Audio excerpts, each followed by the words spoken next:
Good morning. जैसा कि आप जानते हैं कि इस लॉकडाउन में मैंने आप लोगों को रेनबो पार्ट 2 सेकेंड ईयर के स्टूडेंट्स के लिए इंटर सेकेंड ईयर के बच्चों के लिए मैंने स्टार्ट किया है। पहला चैप्टर अभी मैं आप लोगों को पढ़ा रहा हूँ, इंडियन सिविलाइजेशन एंड कल्चर।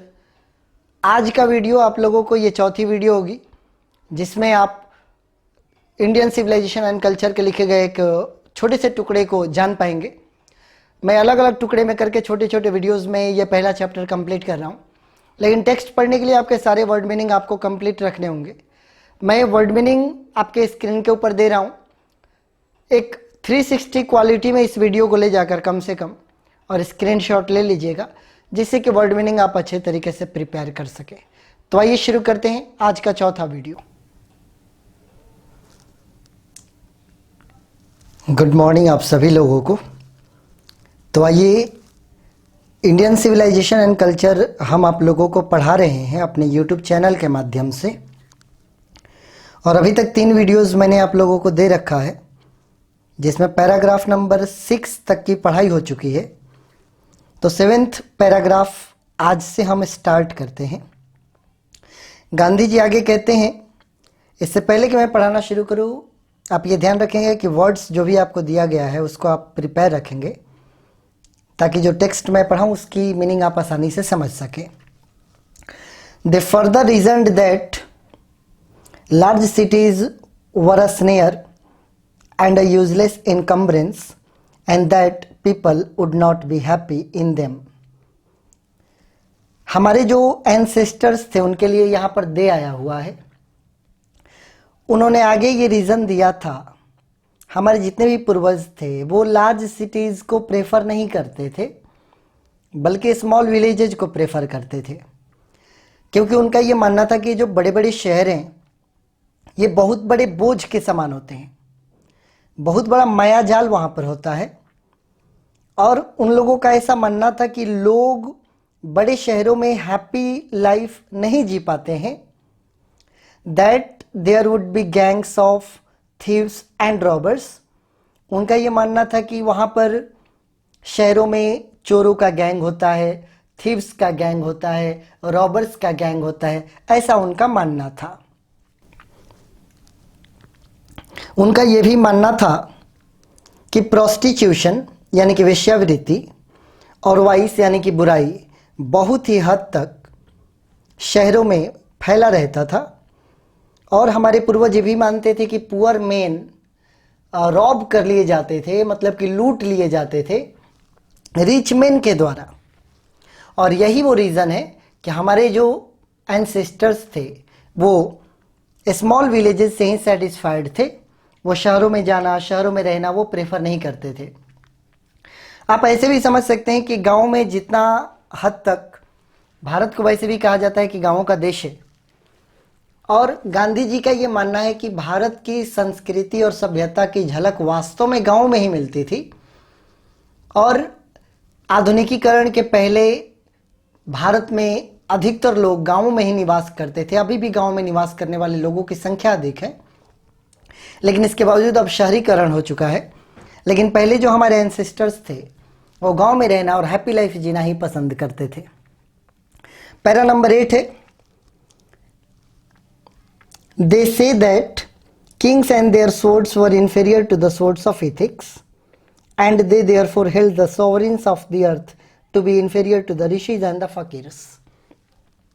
हमारे जो ancestors थे उनका ये कहना था कि जो राजा लोग थे और उनकी जो तलवारें थी, उनकी तलवारों में उतनी शक्ति नहीं थी जितना कि इथिक्स की तलवार में शक्ति थी। यानी कि शिष्टाचार के तलवार में जितनी शक्ति थी उतना राजा महाराजा के तलवार में भी शक्ति नहीं थी, ऐसा हमारे पूर्वजों का मानना था। और यही कारण है कि हमारे जो एंसेस्टर्स थे वो सत्ताधारी लोगों को उतना महत्व नहीं देते थे, यानी कि राजाओं को उतना महत्व नहीं देते थे जितना महत्व वो ऋषिज और फकीर्स को दिया करते थे। अभी भी आप पुराणों और ग्रंथों में पढ़ेंगे तो आज भी आपको ज्ञात होगा कि पहले के समय में अगर कोई ऋषि राज दरबार में पधारते थे तो महाराज को उस ऋषि के पैर को अपने हाथों से धोना पड़ता था। और रामायण में महाराज दशरथ जो कि श्री राम के पिता हैं, वो जब ब्रह्म ऋषि उनके दरबार में आते हैं तो उनके पैर को वो अपने हाथों से ही धोते हैं और सबसे ऊंच आसन उनको प्रदान करते हैं। ये हमारे पूर्वजों की सबसे बड़ी विशेषता थी और वो ऐसा मानते थे, इसीलिए राजाओं से अधिक वो ऋषि मुनि और फकीर को महत्व दिया करते थे। A nation with a constitution like this is fitter to teach others than to learn from others. एक ऐसा राष्ट्र है हमारे देश का और हमारे राष्ट्र का ऐसा संविधान है जिसमें इतनी अच्छाइयाँ हैं, तो इसको देखकर ऐसा लगता है कि भारतवर्ष को और भारतीय सभ्यता को इतनी शक्ति है हमारी सभ्यता के अंदर कि वो अदर्स को टीच कर सके। हमें अदर्स से लर्न करने की आवश्यकता नहीं है। हमारे अंदर इतनी शक्ति कि हम दूसरों को पढ़ा सकें, दूसरों को शिक्षित दें अपने सभ्यता के बारे में। हमें दूसरों की सभ्यताओं का नकल करने का कोई आवश्यकता नहीं है। हमारे भी नेशन में कोर्ट्स थे, लॉयर्स थे, डॉक्टर्स थे, लेकिन इन सबको एक बाउंडेशन में रखा गया था, एक सीमा इनकी थी।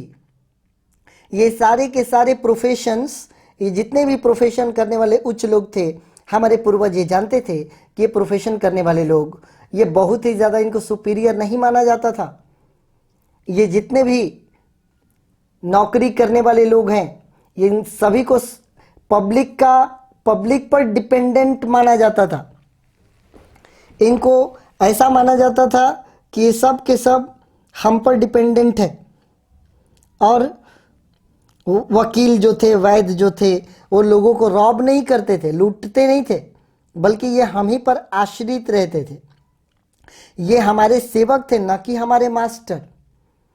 हाँ, न्यायपालिका कुछ हद तक लोगों पर नियंत्रण करने का अधिकार रखता था, लेकिन फिर भी ऐसे ऐसे रूल बनाए गए ताकि किसी भी कारणवश अगर किसी बेगुनाह पर कोई आरोप लग रहा हो तो उसको खारिज किया जा सके। और तो और कोई टाउट्स नहीं हुआ करते थे, वहाँ पर दलाल नहीं हुआ करते थे जो लोगों को ललचाएं, लोगों को बहकाएं। ऐसे दलाल भी नहीं हुआ करते थे। और ये जो टाउट्स हुआ करते थे ये भी थोड़े बहुत शहरों के आसपास हुआ करते थे, कैपिटल्स के आसपास हुआ करते थे। एक आम जनता और आम लोग हमारे देश के इंडिपेंडेंटली जीते थे और वो अपने एग्रीकल्चरल ऑक्यूपेशन को फॉलो करते थे, अपने कृषि के व्यवसाय को करते थे और बहुत हद तक खुश रहते थे। और सच कहा जाए तो वो होम रूल एंजॉय करते थे, गृह पर निवास करते थे, अपने गृह नगर में खेती करते थे, अपने गृह नगर में व्यापार करते थे, जो कमाते थे अपने परिवार के साथ जीते थे। और इस प्रकार से अगर देखा जाए तो हमारे जो पूर्वज थे वो होम रूल एंजॉय करते थे। तो ये पैरा नंबर 8 तक आपका क्लियर हुआ। मैं आशा करता हूं कि जो एक्सप्लेनेशन मैं दे रहा हूं इसको बहुत ही बेहतरीन तरीके से अगर आप सुनेंगे तो आपके इंटर के इंग्लिश के प्रिपरेशन काफ़ी अच्छी होगी। नेक्स्ट वीडियो में मैं लेकर आऊँगा तो आगे के पैराग्राफ्स मैं आपको स्टडी कराऊँगा। Thank you.